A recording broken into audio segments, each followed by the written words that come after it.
Hi friend, welcome to the Company Law Adjudication and Appeal Series. Today we are discussing Gujarat ROC adjudication order in the matter of the SUN Pharmaceutical Industry Limited for the non-enclosure of the alter MOA with the E-form.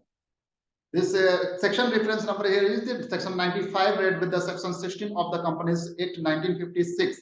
But education initiated in new Companies Act 2013. Let's see the facts of the case.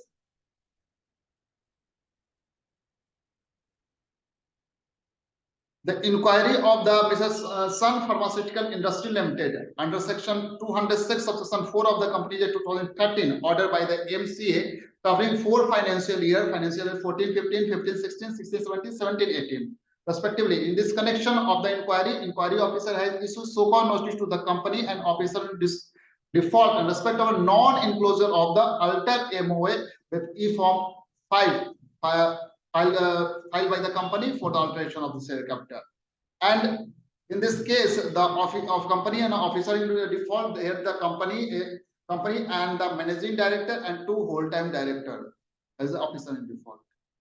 And reply submitted by the company on the 12th April 2023. And in respect of the first notice, the company submitted a written reply.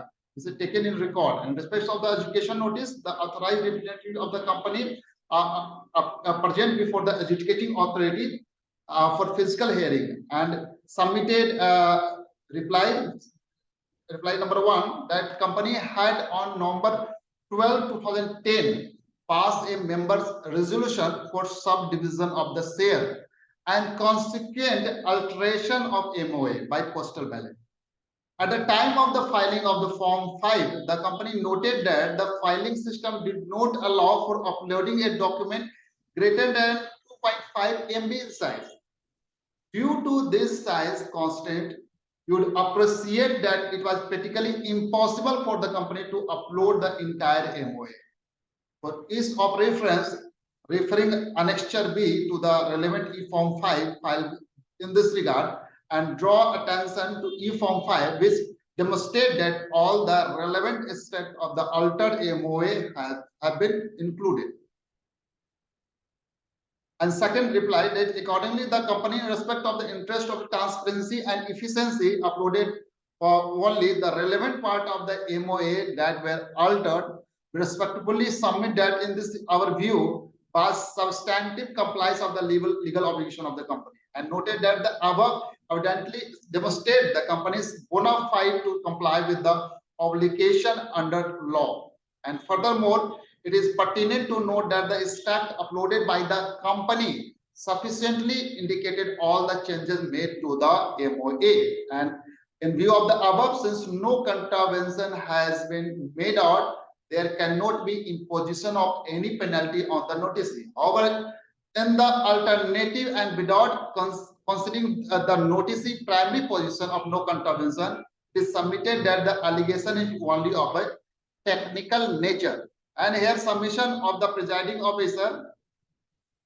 The presiding officer submitted that the inquiry of the subject companies based on the whistleblower complaint in respect of the RPT transaction, related party transaction, money diversion from SUN Pharmaceutical Industry Limited to Aditya Medical Limited and other group company. In the said matter, serious fraud investigation officer MCA also made research and shared a market research and analysis report to the office in the year 2019. Accordingly, the inquiry into the affairs of the company is independently directed by the MCA to this office to investigate the related party transaction in the matter of the SUN Pharmaceutical Industry Limited with Aditya Medical Limited, covering financial year 2014-15 to financial year 2017-18 respectively, and violation of the provision of the Companies Act 2013. And further, presiding officer submitted that during the process of inquiry, it is noticed that amended MOA and AOA is not filed by the company after approval of the shareholder on 12th November 2010.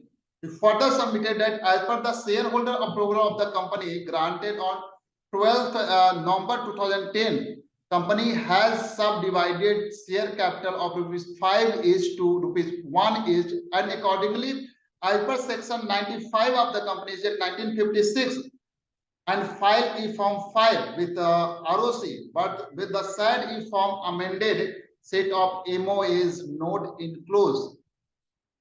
The company submitted that due to the size constant, the said issue arises and company enclose only respective altered page with the E-Form 5. This is not acceptable and non-compliance of the law.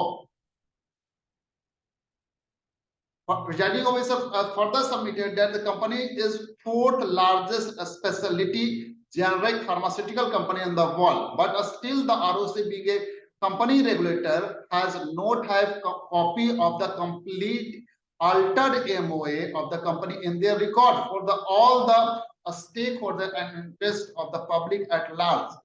The presiding officer further submitted that E-Form 5 required the enclosure of altered MOA and AOA being a public document, and nowhere mentioned the said E-Form, the requirement of the abstract of MOA 1 only. Presiding officer further submitted that the MOA and AOA of the company is a public document for the inspection under section 610 of the Companies Act 1956 and section 399 of the Companies Act 2013. Hence, it is necessary to have complete set of the MOA and AOA with the ROC. And presiding officer further submitted an application. Adjudication officer has power under section 454 of the Companies Act 2013, where no specific penalty is provided in the Act to impose penalty under section 450 of the Companies Act 2013 as per the said provision of the law.